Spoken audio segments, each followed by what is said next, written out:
L'invité du 19h est Marine Le Pen, présidente du Rassemblement national, que nous rejoignons en direct de l'Assemblée nationale. Bonsoir Marine Le Pen, merci beaucoup d'être avec nous. Alors vous l'avez entendu, bonsoir. Gérald Darmanin estime que les objectifs de l'opération Embouchou sont en partie atteints. Des bandes criminelles identifiées et déférées devant la justice, baisse des atteintes aux biens et aux personnes. Quel bilan vous faites de cette opération ?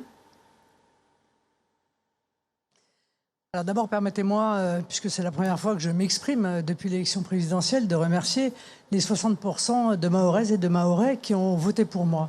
Leur dire que c'est ce vote qui a servi d'électrochoc en réalité au gouvernement pour que celui-ci se penche sur la problématique de l'immigration clandestine à Mayotte et de son corollaire qui est l'insécurité. Le problème, c'est que ce gouvernement est une machine à fabriquer de la déception. Et je crains hélas que les Mahoraises et les Mahorais ressentent dans les semaines et les mois qui viennent cette déception pour une raison simple. C'est que cette opération Embouchou n'a pas été organisée en amont. C'est-à-dire que ce gouvernement ne sait pas comment régler le problème de l'immigration clandestine. Il n'a manifestement pas les capacités pour le faire et il n'a pas non plus la volonté politique de le faire. Ça veut dire que ce qui aurait dû être fait en amont sur le plan juridique que nous avons proposé, c'est-à-dire un référendum qui constitutionnalise le droit des étrangers et qui permet ainsi d'échapper aux lois internationales qui nous briment en réalité dans notre capacité à régler ce problème de l'immigration clandestine. Ceci a été écarté d'un revers de main par le gouvernement. C'est le seul moyen en réalité de retrouver la maîtrise de notre territoire à Mayotte, mais également dans tout le reste de la France. Et donc, c'est le seul moyen pour que la volonté de la population soit respectée. Deuxièmement, il y avait un travail diplomatique à faire, et notamment en expliquant aux Comores qu'il va falloir qu'ils reprennent sans négociation, sans chèque, leurs ressortissants. Et s'ils ne le font pas, eh bien, il y aura des mesures de rétorsion qui seront prises, notamment le gel des avoirs des dirigeants des Comores et toute une série d'autres décisions qui auraient dû intervenir déjà pour forcer les Comores à respecter le droit international, c'est-à-dire à reprendre leurs ressortissants. Et enfin, il y a un troisième élément qui est d'empêcher les clandestins de revenir. Vous voyez, c'est là où je crains que la déception, elle ne tarde pas à arriver parce que en même temps, les résultats ne sont pas à la hauteur de ce qui avait été promis, mais en même temps, dans le temps, nous savons qu'hélas, ces résultats risquent d'être anéantis puisqu'on ne se donne pas les moyens d'empêcher le retour des clandestins. Et quel aurait été Embouchou version Marine Le Pen ? D'abord, il serait passé, je vous dis, par ce référendum sur la Constitution, entre autres, pour constitutionnaliser le droit des étrangers et couper toutes les pompes aspirantes. Parce que tant que Mayotte, comme d'ailleurs tous les territoires français, sera attractif à l'immigration clandestine, tant que les clandestins auront un avantage à venir, alors ils continueront à venir. Donc il faut supprimer le droit du sol, il faut supprimer l'acquisition de la nationalité automatique par le mariage et uniquement se contenter d'analyser les situations au cas par cas pour voir si les personnes justifient qu'on leur accorde la nationalité française. Il faut couper l'intégralité des aides. Il faut arrêter avec la prise en charge, d'ailleurs, de manière générale, des clandestins dans leur vie quotidienne. Et puis, il faut que notre Constitution ait une valeur supérieure à tous les textes internationaux. Parce que la Constitution, c'est notre loi commune. Et donc, elle est l'expression de la volonté populaire qui ne peut pas être violée de quelque manière que ce soit. Il aurait fallu, et je l'ai déjà proposé, qu'avec l'aide de l'armée, nous puissions faire en sorte de bloquer les kwassa-kwassa au moment où ils arrivent, pour les empêcher de pouvoir arriver jusqu'à Mayotte, en mettant éventuellement un centre de rétention flottant d'ailleurs, qui permettait de réguler, encore une fois, ces arrivées et de dissuader ceux qui souhaitent venir de le faire. La loi immigration est en préparation. Beaucoup d'observateurs disent que Mayotte est en quelque sorte le laboratoire du ministre de l'Intérieur dans sa préparation de cette loi. Quel est votre point de vue sur ce sujet ? Quelle serait dans le cadre de cette loi la contribution du Rassemblement national en faveur de Mayotte ? Non mais pardon, c'est un peu différent. En réalité, le ministre de l'Intérieur a fait coïncider son opération à Mayotte avec ce qu'il croyait être le calendrier d'arrivée à l'Assemblée nationale de sa loi immigration.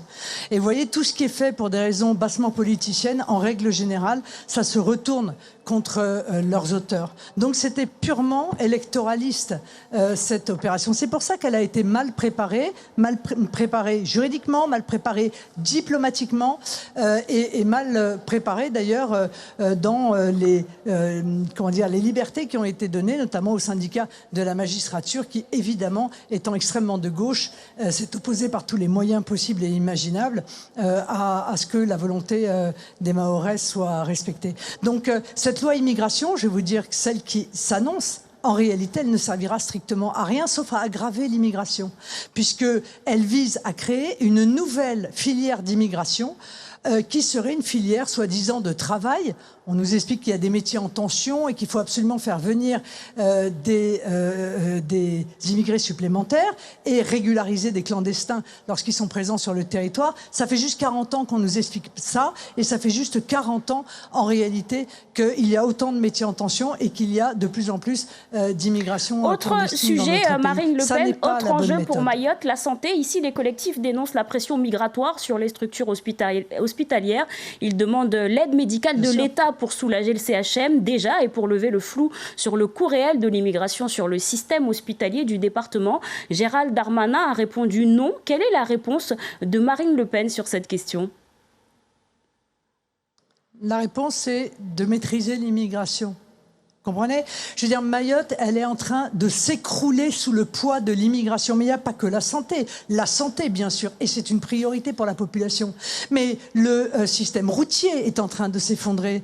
Le système juridique, le système policier est en train de s'effondrer. L'école est en train de s'effondrer. Je veux dire, il y a quoi, 130 000, 160 000 Mahorais? En réalité, il y a 500 000. Tout le monde le sait. Personne qui vit sur l'île. C'est pas possible. Les services publics s'effondrent sous le poids de cette immigration anarchique. Donc, il faut régler le problème de l'immigration. Et je vais vous dire, le problème de l'eau est exactement le même. Et les problèmes d'environnement sont également la conséquence, et vous le savez bien, de ces constructions anarchiques, de ces branchements anarchiques, et j'en passe et des meilleurs. Il faut régler le problème de l'immigration de manière sérieuse. Et justement, en parlant d'eau et de la sécheresse, le ministre de l'Intérieur, on l'a entendu tout à l'heure, a annoncé des unités pour désaliniser l'eau de mer et également le blocage des prix de l'eau à partir du 15 juillet. Comment la solidarité nationale, selon vous, peut aider Mayotte sur cette question? Qu'est-ce qu'il faudrait faire? Mais je pense qu'il est urgent de créer des usines de désalinisation. Mais ça aurait peut-être dû être fait il y a quand même un certain temps. Car Mayotte, comme d'autres d'ailleurs territoires ultramarins, souffre depuis des années et des années d'un problème d'accès à l'eau potable. Et l'État n'a jamais été au rendez-vous dans ce domaine. Nous avons, par l'intermédiaire d'André Rouget, déposé d'ailleurs une résolution au Parlement européen pour obtenir justement une aide financière à l'accès de l'ensemble des Mahorais à l'eau. Ça fait des années que ça aurait dû être fait. Donc c'est bien qu'on le fasse maintenant, mais il est urgent d'accélérer cette situation pour que l'ensemble des Français puissent avoir accès à l'eau. Il n'y a pas un département, vous le savez bien, qui supporterait d'être dans une situation de restriction et de pénurie permanente comme l'est Mayotte, qui tire la sonnette d'alarme depuis des années, une décennie, plus de ça même, sans jamais avoir été entendu. Donc oui, bien sûr, il faut mettre les infrastructures. Oui, il faut une usine de retraitement des déchets. Oui, il faut s'occuper de tout cela, et particulièrement parce que les Mahoraises et les Mahorais sont loin de la capitale, eh bien, il faut qu'ils soient au plus près des préoccupations du gouvernement. Et je considère, encore une fois, que le compte n'y est pas. Marine Le Pen, le RN est plébiscité ici à Mayotte, mais toujours pas de parti politique sur place. Quel travail est fait à ce niveau-là ? Si, il y a quand même, des représentants du Rassemblement national sur place, mais vous avez raison, il faut s'implanter localement. Et moi, je viens dire aux Mahoraises et aux Mahorais, rejoignez-nous. venez nous aider. Parce que nous sommes là, nous nous battons pour vous. Moi, je me bats au sein de l'Assemblée nationale pour vous. André Rouget et nos députés européens se battent en permanence au niveau de l'Union européenne pour Mayotte. Mais venez nous aider sur le terrain, rejoignez-nous, aidez-nous à structurer le Rassemblement national sur l'île pour que nous puissions demain aussi défendre vos intérêts dans les collectivités locales mahoraises. Ce sera le mot de la fin. Merci beaucoup, Marine Le Pen, d'avoir été avec nous ce soir. Merci à vous.